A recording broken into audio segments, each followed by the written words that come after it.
Do you think the way that TikTok works, that some, romance books are kind of overhyped a little bit?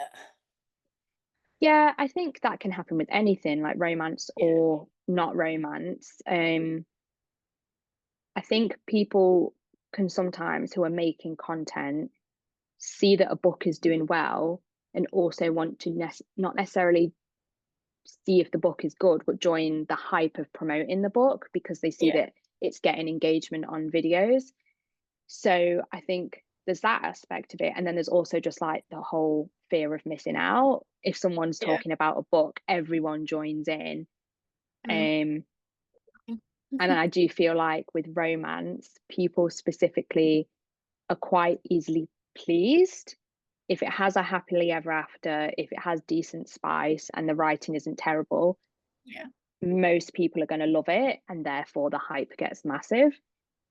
I feel like other genres like fantasy or thrillers or literary fiction, the bar for what a good review is much higher, and they only hype like very specific books. Yeah.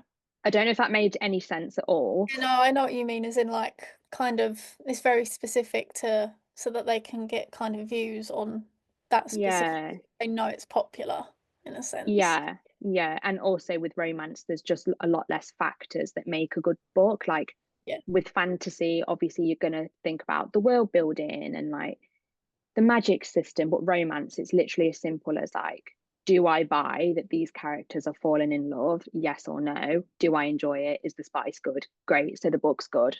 So it's just like a Yeah. lot of a simpler process to be like, oh, I can recommend this to people because they're going to love it.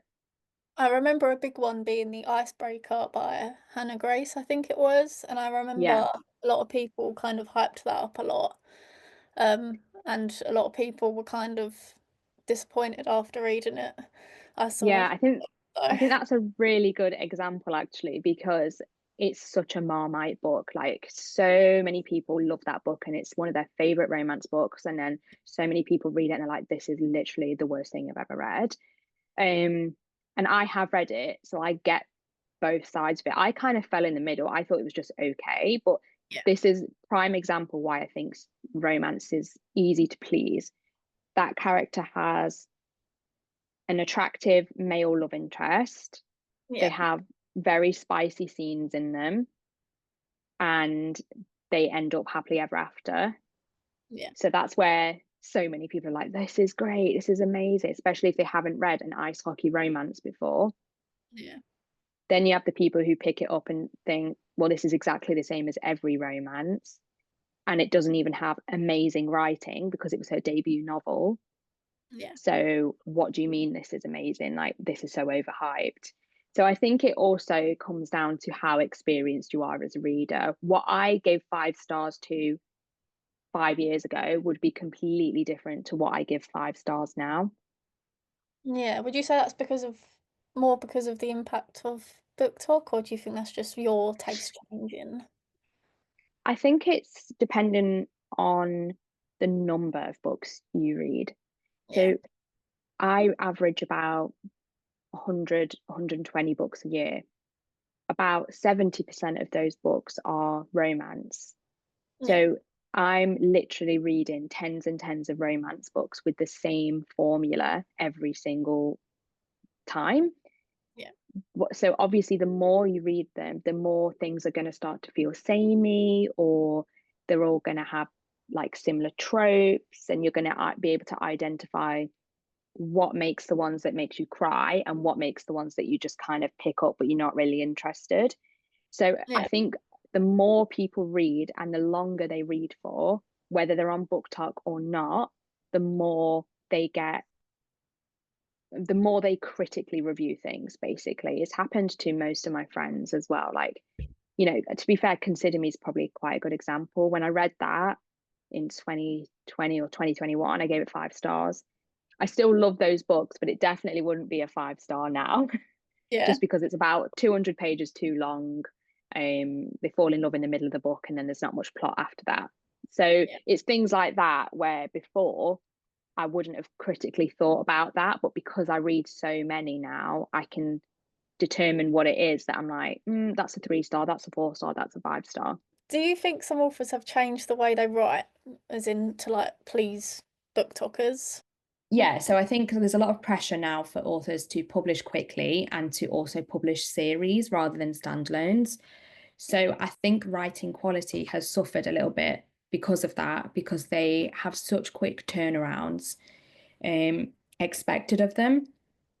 Like, who was it? I think Elle Kennedy has had like 4 books out over the last 2 years, Yeah. and her books are consistently getting worse and worse reviews. And I Mm. think it's purely because people have unrealistic timeframes now of what they expect of people, particularly romance, because it doesn't have that extra, world building or magic system or research that's needed. So people expect them to turn around really quickly. So I think it's impacted in a bad way, not in a good way. Yeah. Um, but then on the flip side, interest level has increased in romance over the last however long of book talk, which Yeah. does mean, like I said, we are getting more stories and more diverse stories. So that aspect of the writing has changed positively, but it's a bit of a kind of a catch-21 with the situation. Yeah, I think it's a bit like that. I really like Elsie Silver's books. Yeah. But when I read her first series, which I don't know if you've read The Gold Rush Ranch, No. um, it's just so like you can tell she is a lot different writing wise compared to the Chestnut Spring series. And it's like I think she's just brought out another book from her Wild series. Oh yeah, Wild Eyes, is it or something? Yeah. Yeah, I think. And it's all kind of they've all come out within a space of a year. I think three or Mm. four of them, and it's crazy that she's written that many in that amount of time. Yeah. You just think like, how good could they be Yeah, if they were given sort of, longer to fully kind of develop the stories a little bit more. I mean, when I was younger, you used to have to wait like 2 years between each book, no matter what the book series was. yeah. So it is crazy how quick they are publishing now.